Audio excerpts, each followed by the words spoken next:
Every socialist country has had their own gulag. In Yugoslavia, that was two deserted islands on the Adriatic Sea.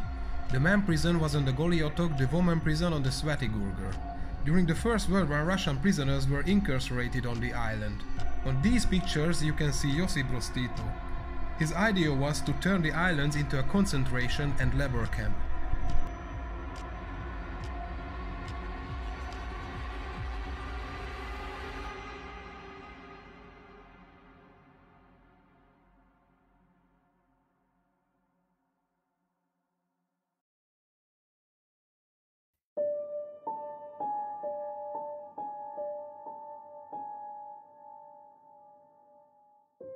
We build the island build us. That was the motto of the island. After the Second World War, that was one of the best known and most infamous prisons in Europe. The most tragic history of the island occurred during the period between 1949 and 1958. According to the statistics, 16,000 prisoners experienced the Goli otok hell and 400 lost their lives on the island. But these two numbers must be multiplied by 3 to get the real data. The island was overcrowded. There were 3,500 people lived on it at one time.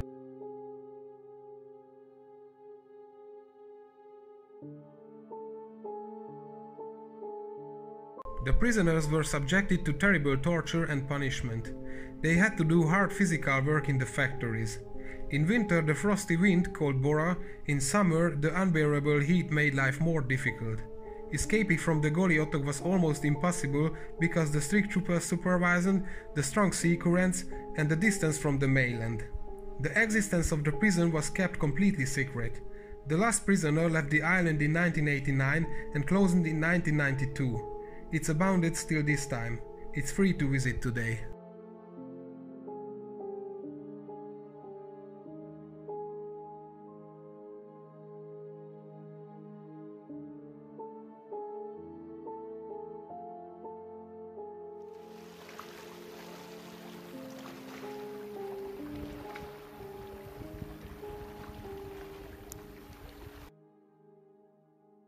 After that the prisoners arrived on the island, they have to go through on this cobbled road. But you have to know that was not easy to do. The old prisoners were exhibited by the side of the road and the command was, beat the new ones so much as you can. If they didn't do that, then the guards beat the old ones. So it's a very sad story and that's why a lot of people died here at the beginning of the trip.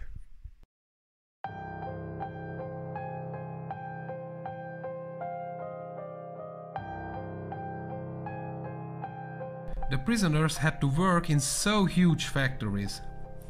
In reality, about 40,000 people worked here. They had to work in terrible conditions, but you have to know, to work on the island in a factory like this was the best thing what could have happened with the prisoners. The other works were even worse.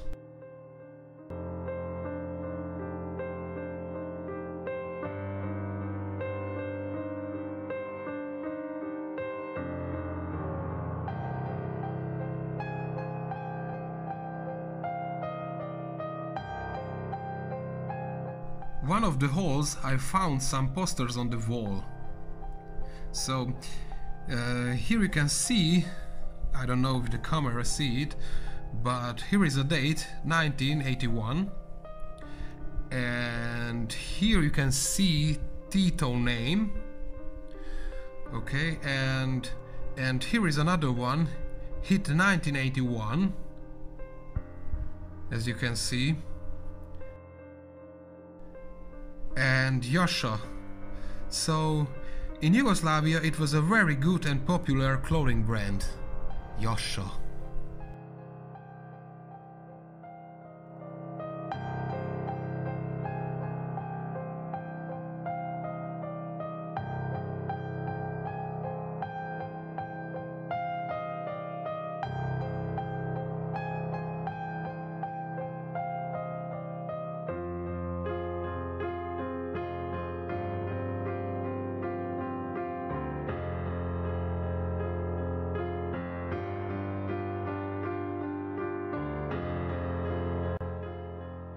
On the island was 3 types of work.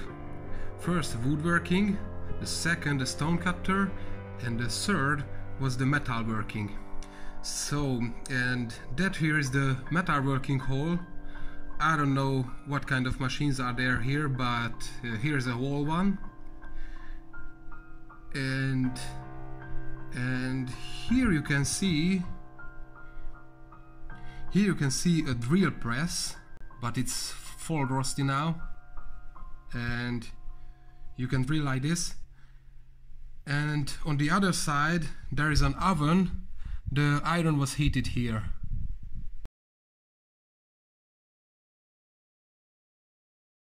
This here is the rearmost room in the metalworking hall, and I think the saddest. So watch this.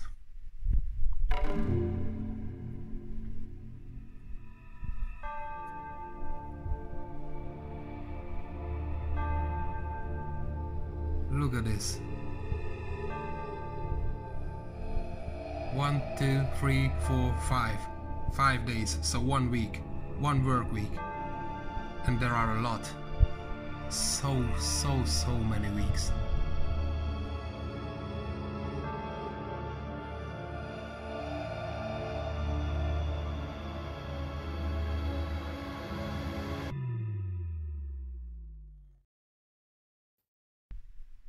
Who were lucky, they could work in the metal hall.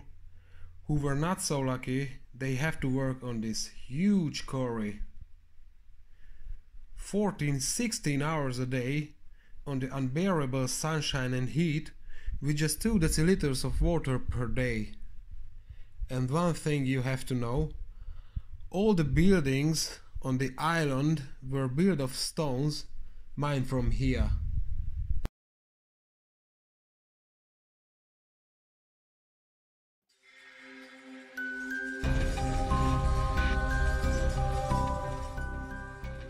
This was the first building was constructed on the island in 1949, which the prisoners called the Rock. Prior to construction of the new administration building, the first prison administration was located here.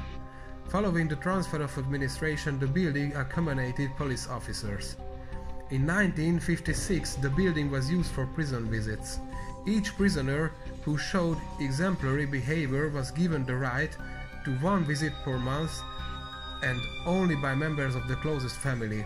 Visits lasted between 2 hours and 2 days depending on the prisoner's behavior, completion of work tasks, obedience, and so on.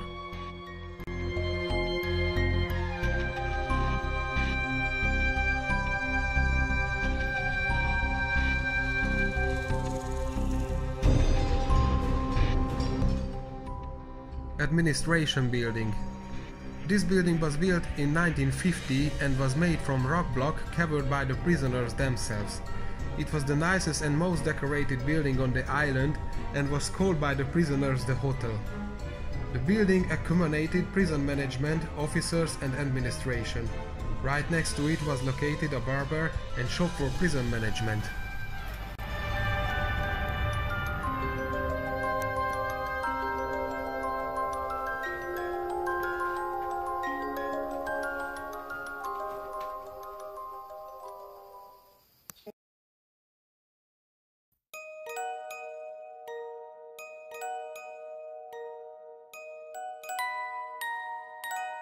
Admission discharge section. That was built in 1951. All prisoners were required to be on this building for a month upon arriving in order to become familiar with the regulation and rules of conduct, and somewhat less upon discharge. Here they received their identification numbers, discarded their civilian and were commissioned with prison clothes and shoes.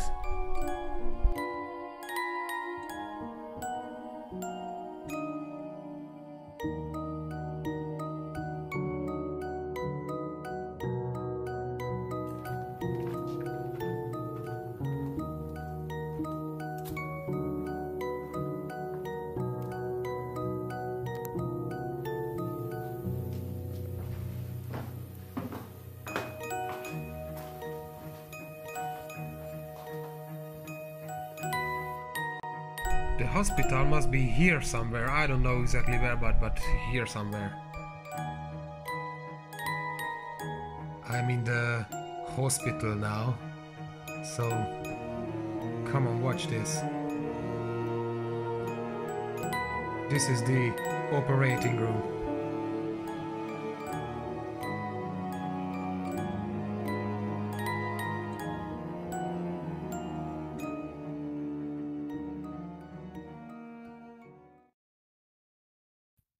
This place here called Peter's Hall, where the prisoners were tortured.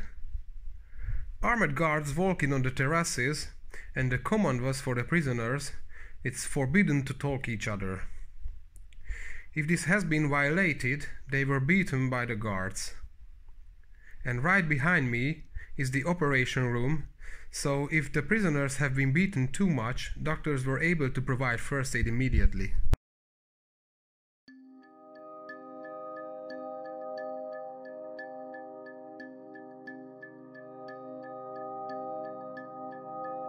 A school was built for the prisoners where they could learn different professions. They could use it in different workplaces like stonecutter and so on.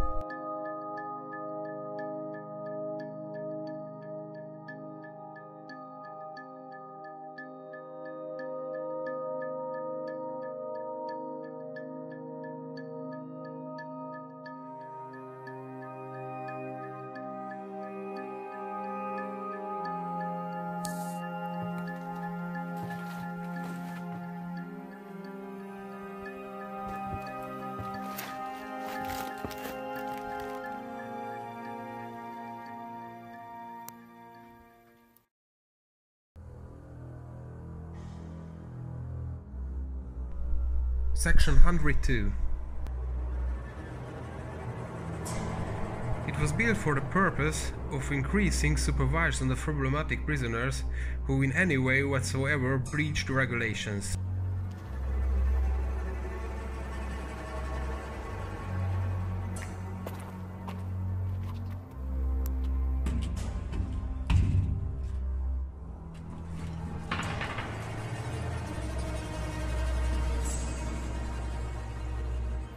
The ground floor contained isolation cells, where the first floor was marked for 50 prisoners.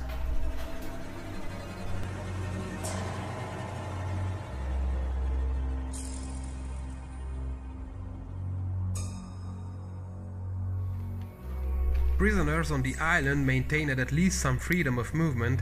In section 102, movement was limited to an hour's walk during a day within a 15 square mile area.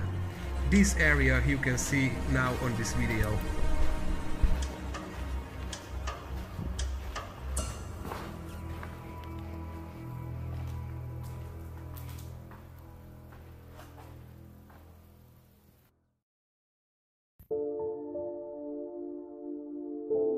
Reporting building. Built in 1950, the quarters on the first floor housed guards, while the ground floor contained isolation cells. Later on, the location housed identification records, logistics for ensuring food, drinks and other requirements, while in newer times accommodating pedagogues, where prisoners were called for talks. Each prisoner's group has its own pedagogue.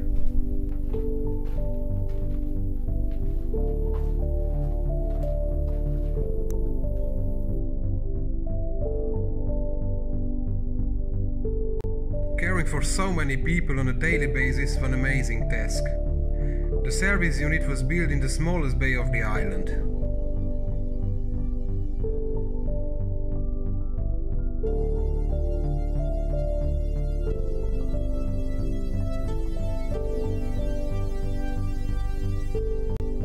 Here is the kitchen with the old equipment.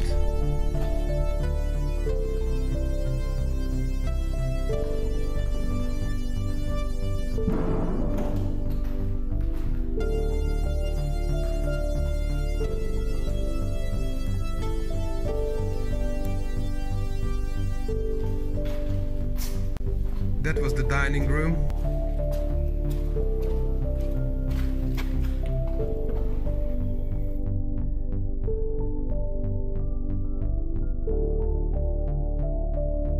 And that was the laundry room.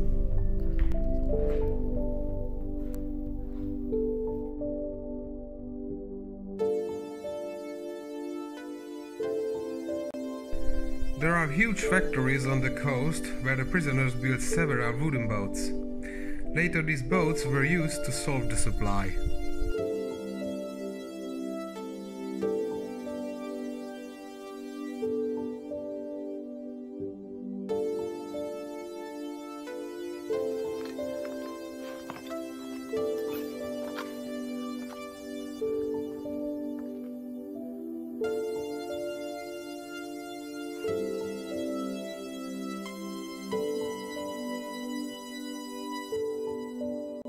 The area of the women's prison is much smaller.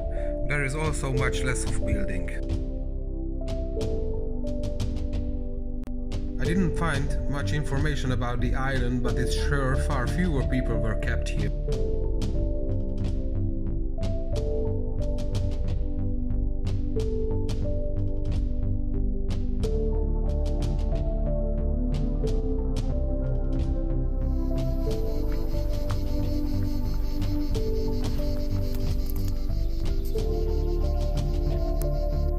However, a huge problem affecting both islands remains. The biggest problem on an island like this, there is no drinking water. There is no river or lake here, so something needs to be built to collect the rainwater, and this is it. You can see this is a huge area. The water flows from it into one point, and there is a cistern. They could here collect the rainwater.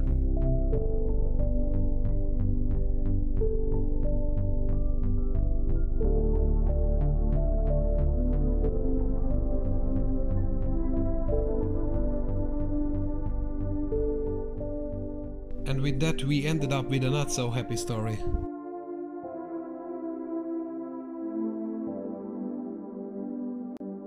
This place proves it, there is no limit to human meanness and malice.